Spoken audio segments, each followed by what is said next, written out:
Pekersaz Alîmûtî ku ev sê sale li bajarê Wanê penaber e, ji bermahiyên hisinan pêkera çêdike.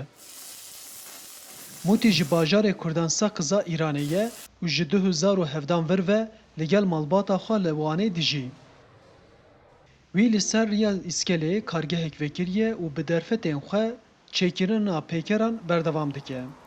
یعنی خۆم خوددادی ئەو کارە فێر بووم وان نەبووە مەسان ئوستادم هەبێ یا لە جێ فێر بێتم خۆم فێر بووم ئیتر زۆرتر شتەکان دێتە فکری خۆم و مەسەلەن ئەلاقەمپیەتی دەستەکەم بە دروستکردنی و دروستیەکەم وەڵام من کە دروستیەکەم کەیفم زۆر خۆشە ینی تێ قەت هیلاگ نابم عاجز نابم ینی وەک موسەکن وایە بۆ من ئارام بەخشە.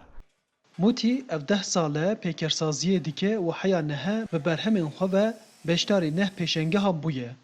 Mûtî dibêje ku huner ji bo wî tişta herî xweş e û got ku ew hez dike bo vî bajarê xweşik û bedew pêkerên mezin çêbike û bi hunera xwe nasnameya bajêr pêş bixe.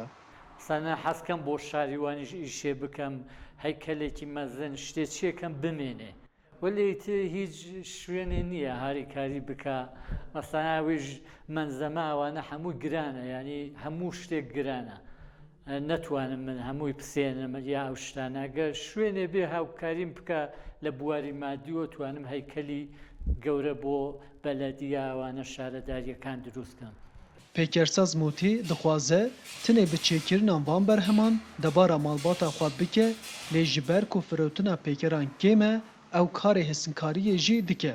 Walla lewane zor liye froşm wele kem zor kem wele min karî tir ekem mesela açma derê îşî qeynaxekem coşkarî ew îşana ekem mesela înşaat ewane îşî asansor îşekem.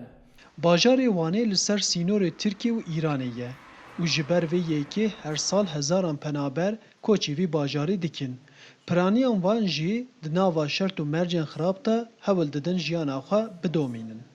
Karûbarî penaber zehmet e yani hiçbir harîkariyê wan nakirîn welê em abê xweman îş bikeyn yani wan niye harîkariyê bikiriye bilê kirê malman bo denya hewkariyê welê her milletî wan îş baş in mesela ême li şarî wan rahetîn xelkeke baş in.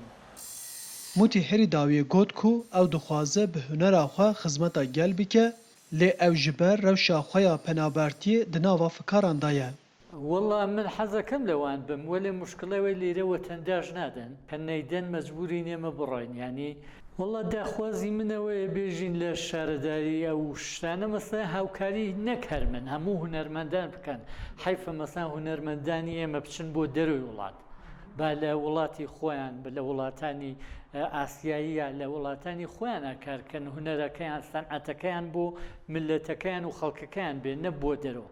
ئەگە من شوێنێ بێ مەسەلەن هاوکاریم بکە مەسەلەن منیش پێم خۆشە خزمەت بە نەتەوە ملەتەکەی خۆم کەم وڵاتەکەی خۆم کەم. Arif Aslan, Dengê Amerîka, Wan.